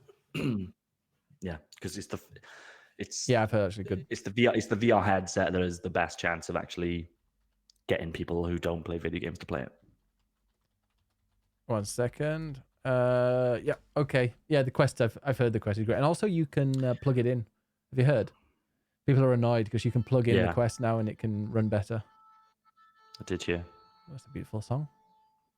I think there's a football match or something happening. Oh, is that a... Single Flamingo says, my Elite controller broke one day after warranty and they said they couldn't do anything, so probably not buying Elite controller 2. That's really pain. I've had 2 of them break. They're fucking terrible. But yeah, I think that Microsoft has got shit together now with controllers. I just don't understand why Elite Controller 2 is on that list, because I'm pretty sure that's not out yet. I don't know. Never... I love the normal Xbox controller. It's totally fine for me. Okay, next one. Esports Game of the Year. Rocket League. Overwatch, Black Ops 4, CSGO, League of Legends, Siege, Smash Bros, Fortnite, Dota 2, FIFA 19, and PUBG Mobile. Rocket League's just not on there. They just decided not to put it on that list. Right, okay. Nobody watches it. Nobody plays it anymore. Dead game. They do. It's become more players now than it's ever had. So dead game. I voted for Rainbow Six Siege. I was like, which one do I enjoy watching the most? I was like, yeah... enjoy watching Rainbow Six Siege most. Sure. Which one did you go? Do you go for that one? Rocket League. Oh, Rocket League. Okay, next one's a good one. Best VR experience or AR game. The VR kit, Labo VR kit, Blood and Truth, Harry Potter Wizards Unite. God, that didn't hit off like Pokemon Go, did it? No. It's not even VR. It's AR. Yeah, this is VR AR category. Oh, okay. Trover Saves the Universe. Beat Saber. That was my vote. Déraciné. That's the FromSoft game. Is that out? Oh, that spooky little number they did on PSVR. Did that come out? Yeah. Ooh. It's got a little link to Bloodborne in it. Oh. Tetris Effect. Ace Combat 7, Skies Unknown, No Man's Sky, Beyond VR, and Falcon Age. Ooh. So No Man's Sky is a good shout because that's the entire game. Ace Combat isn't the entire game, it's just a mode. So I would not Tetris Effect is the entire game. I know, but I honestly would rather play Tetris Effect on a nice, crisp 4K monitor. Yeah. Beat Saber, nice surround and all that. Amazing. Kind of stuff. Yeah, of any of those games. Beat Saber is fucking awesome. Yeah. And that's why, like I said, the Quest is so good. Beat Saber just fucking built in, and you could walk around the street playing it. Just doing the street. Not that I would. Go to a field playing Beat Saber. Can you imagine? You'd have to go for No Man's Sky, I think, because like they've literally ported that entire game to VR. Entire game, it's just blocks falling. But Beat Saber's just blocks coming towards you, Mellum. I don't understand why people in Sweden don't like fucking Tetris. Everywhere else in the world, people love it. But apparently just Sweden just doesn't appreciate those it. weirdos over in Sweden. Yeah. Okay, next one is Studio of the Year. 4A Games, who made Metro Exodus. Nintendo, No. That made 1-2 Switch. Epic Games. Of all the games to attribute to Nintendo. Epic Games, because obviously they now make Rocket League and Fortnite. Fuck, I forgot that Epic bought them. That's Chinese money as well. Yeah, that's probably why it's. Oh yeah, I'm surprised they weren't added on. No. Yeah, you can't. You're gonna have to boycott no. Rocket League now, Jordan. Oh fucking hell. Is there a Hong Kong flag that I can fly on my car? Wouldn't surprise me, to be honest. I think there is is Overwatch just. I'm sure there's a Hong Kong flag in a game that is being banned from, and it might even be in Overwatch that they're not allowed to fly the Hong Kong flag on it, because I'm pretty sure there is a flag for it. Where's May from? Is she just Chinese or is she Hong Kong? Tibetan, I believe. Oh. Oh. Woo! You can't say that word. No. Capcom. That was my vote. Resident Evil 2, the Monster Hunter Worlds expansion looks awesome. No, you haven't played Project Resistance yet, though. But next year they've officially partnered with 20th Century Fox to develop a live-action Mega Man movie. Media Molecule, the Dreams Group. Fucking love Dreams. Mobius Digital, which they do. It doesn't even say in the example here. What did Mobius? Oh, Outer Wilds. Outer Wilds, yeah. Nice. Respawn, that did Apex and Star Wars. Hello Games. Hello. No Man's Sky, yeah. Remedy, which is Control. And Alan Wake. Digital Extremes, Warframe. I went for Capcom. Yeah, Capcom. That's Resident Evil 2 is a fucking is a joy. Yeah, and the Monster Hunter World expansion is supposed to be pretty awesome as well. One of the highest rated. In fact, do you know what the highest rated game of the year is on Metacritic? Of all Resi the 2? year, the whole year. It's Resi 2, isn't it? Final not Fantasy Resi 2? Final Fantasy 14 Shadowbringers. Oh yeah, well that's a bloody count, isn't it? Come on. It's like a proper game. It's Resi, Honestly though, Resi 2. when you get to it, you're going to be like, what the fuck? This is brilliant. I mean, Stormblood's okay, but Stormblood's average. I thought Heaven's Ward was like a solid 8 out of 10. Stormblood, 9 out of 10, I'd say, for Heaven's Ward. Like an 8 out of 10 for Stormblood. But yeah, this so far is superb. Okay, mobile game of the year. Should we just skip this one? Yeah. There's Elder Scrolls Blades is nominated. We'll go for that. I went for... Oh, no, I didn't even fill it in because I didn't play any of them. So I was like, I'm not going to even vote. Okay, next one was PC Game of the Year, which was kind of a bad selection, I thought. Dicey Dungeons. Never heard of it.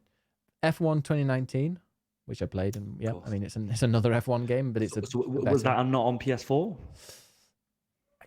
I don't know what these are. I don't know why. I wonder why that's a PC game. Probably because I don't know. Sunless Skies. Maybe just plays better on PC. It did play very well on PC. Sunless Skies. Age of Wonders Planetfall. Slay the Spire. Heaven's Vault. Teamfight Tactics, which is what everyone seems to be obsessed with nowadays. Total War 3 Kingdoms. I played that. I haven't got anywhere in it, but it was good. My Vote, which is Anno 1800. And then there's one called World of Losers Classic, I think it's called. World of Neckbeards Classic. So that's the one that everyone's playing right now for some reason. Which one do you go for? I think that was a fucking travesty of a selection. For, yeah, I thought. PC game has probably never been stronger. Resident Evil 2 came out on PC, didn't it? Yeah, and it was a blazing port. Yeah. Absolutely blazing. Which I'm annoyed at because I went for PS4 because I know Destiny 2 is the place to play PC. Oh, yeah. Sorry, PC is the place to play Destiny 2 now. I'm not going to answer that one. No. Okay, PlayStation Game of the Year. Here we go. Now we're talking a real fucking format. Days Gone. Yeah. Medieval, which hasn't even come out yet. Medieval. Oh, I played the demo of that, by the way. Really bad. Really bad. Okay, good. Blood and Truth. That's the VR one. Dreams. Game, yeah. Dreams. Final Fantasy 14 Shadowbringers, which was my vote. Erica. Concrete Genie. Oh, so good. Melum, you need to play Concrete Genie. I think you'd like it. It's amazing. It's also cool in how you make your own genies in Concrete Genie, and then you put all the different parts of the body on it, and then it comes to life, and it'll all like physicsy move, and yeah, I love that game. Physicsy move. Tetris Effect. Deracine. Judgment is the last one. Was Resident Evil 2 on that list? No. Why? Is it? Why? Yeah, why? Is it a remake? They don't allow remakes. Apart from they've got Medieval remake on there. I just don't know how they're working these lists out, because like a lot of those PC games weren't exclusive to PC. PS has never been this weak, says Melon. Well, not if you look at this. Yeah, I don't know. What do you think my answer should be? You got the list. Like what I know you like, I would say for you maybe Dreams. Yeah, Dreams is awesome actually. Because it's a weirdly new kind of concept and pretty cool. Yeah, we'll go Dreams. I'm going to add it to my top 10 as well. Oof. I went for Shadowbringers. I played Dreams a bit. And everything I played was janky, so I gave up. But it was a cool concept. It's kind of the point. Yeah. Okay, Xbox Game of the Year. Here we go. To be honest, some of these games. Well, it's Crackdown 3. Outer Wilds. Outer Wilds was my choice. Ashen. Blair Witch. Why is Ashen an Xbox game? I don't know. I always thought that was Epic Games, that one. But yeah, Ashen, Blair Witch, Void Bastards, Castlevania Anniversary Collection. Why is that a fucking Xbox game? That's such a weird pick. Below, when that finally came out. And then Gears 5. God. Gears 5 is a decent game. What a noise. I just don't understand this list. So again, I'm not answering. No? Oh, Outer Wilds. No. Are you going to finish Outer Wilds? No, it's not my type of game, but I really, really like what they did. I might go back to it, actually, because I've been thinking about it a lot. I think that might be in our game, especially if we're inviting the... it's in my top 10. The losers into... Oh, yeah. It'll probably be in mine, but I want to finish it. I really want to... I think it's like a 20, 30-hour game, though, isn't it? I suppose it depends how much you know about it. Yeah. Okay, Nintendo Game of the Year. Now, this is actually pretty decent. Fire Emblem. Pokemon Let's Go Pikachu / Let's Go Eevee. No. Fire Emblem Three Houses. Yes. Super Mario Maker 2. No. Tetris 99. No. Cadence of Hyrule. No. Dragon Quest Builders 2. No. Zelda Link's Awakening. No. Yoshi's Crafted World. Just waiting. No. Super Smash Bros. Ultimate. Oh, wait a minute. What's that doing there? That wasn't this year. Hey, what else is it? It's in the last 12 months. Yeah, this is what I mean. It's a weird time to do this fucking thing. Yeah. So it's Smash. It's Smash Bros. Yeah. Well, I went for the last one, which was Astral Chain. That list is so solid. Like, I would happily play any of those games. If somebody said you've got, okay, I'm going to give you a Switch with all of these games, and I would have, I wouldn't need to play another game for months. Astral Chain, Smash, Yoshi's Crafted World looks like so well polished. Yeah. Do you know what the developer of Yoshi's Crafted World is called? No. Good Feel. Because you feel good when you're playing it, I'm guessing. Okay, and then I think the final... Oh, no, we've got a couple more. Do we have more? Oh, yeah. Well, the last one's like best new streamer broadcaster, and apparently I'm not on there, so we're not going to go for that one.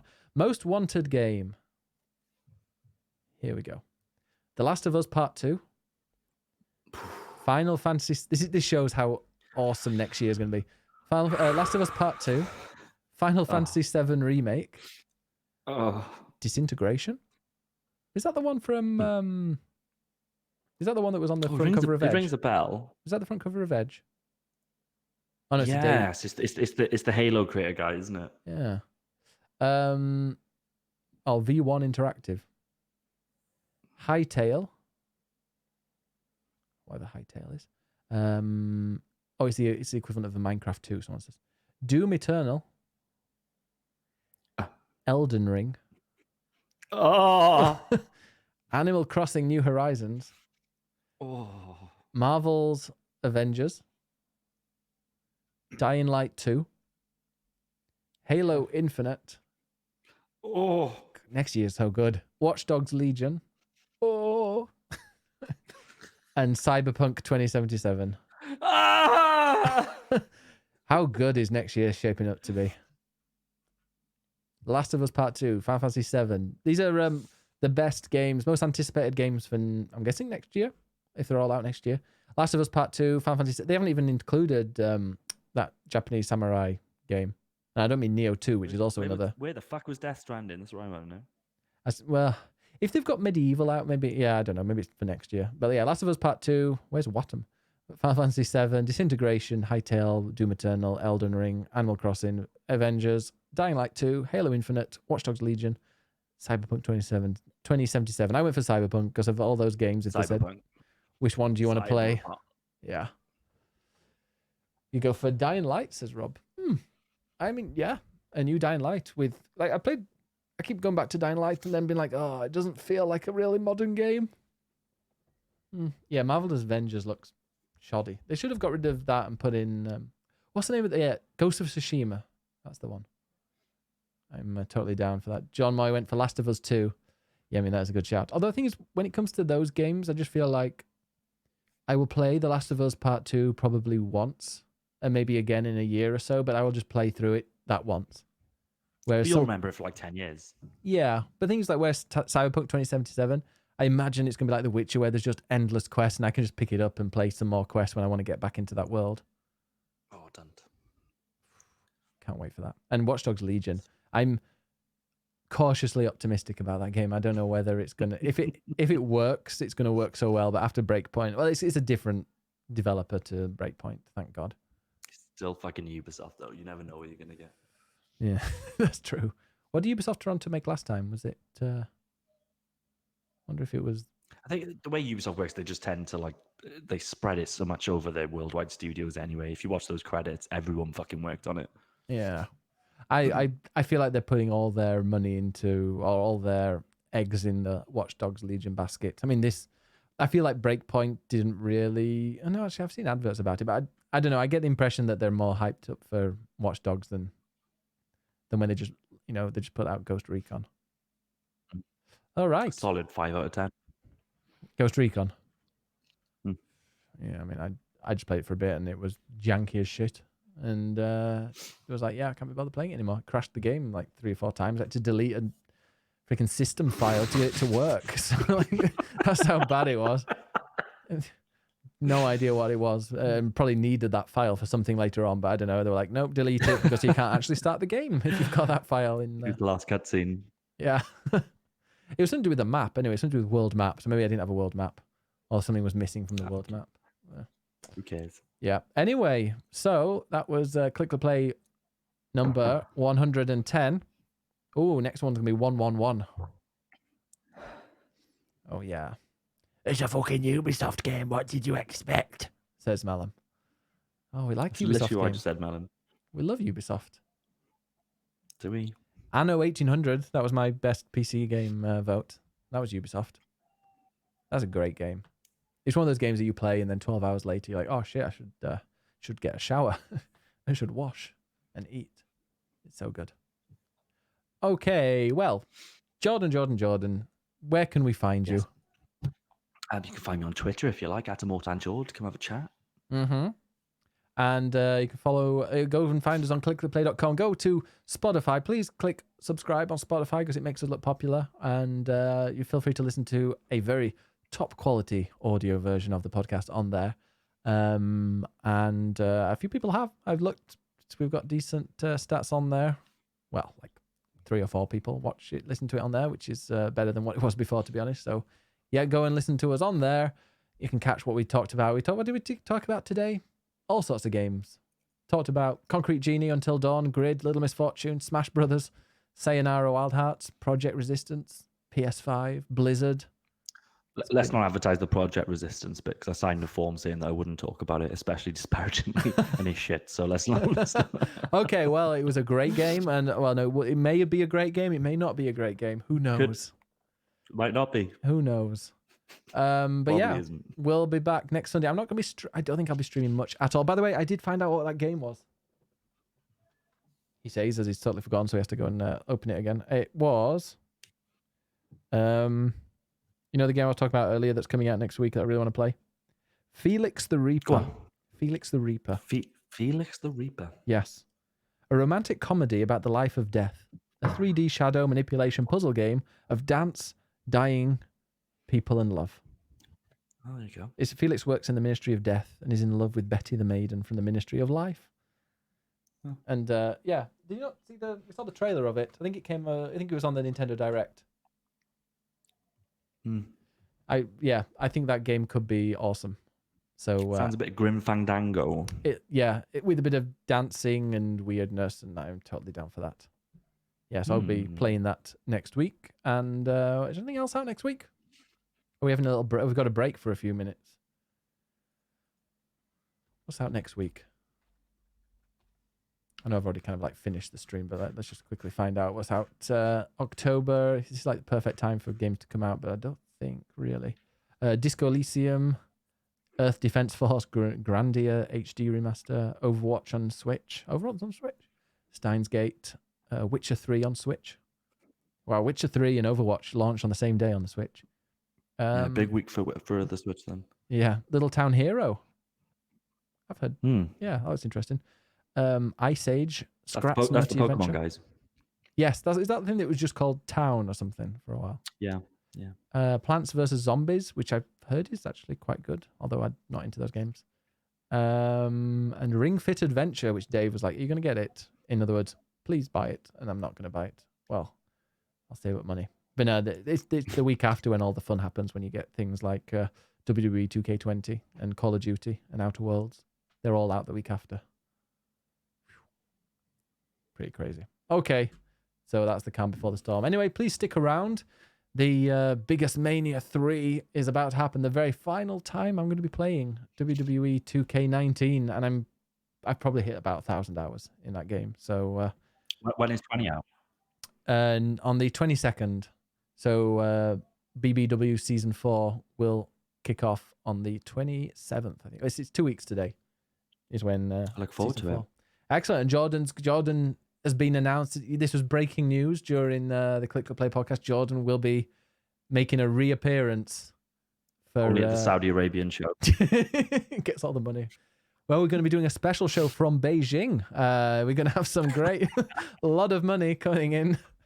Maybe not after today's podcast, but yeah. Well, we're going to be we're doing on that. some list somewhere already. Definitely. But yeah, please stick around Biggest Mania. Also, we're going to start as well with the very, very special Legends match that has now become a Biggest Mania thing. So people from Season 1 will be having a little fight, and then going into Biggest Mania 3. All right. Bye-bye. Pleasure. Bye.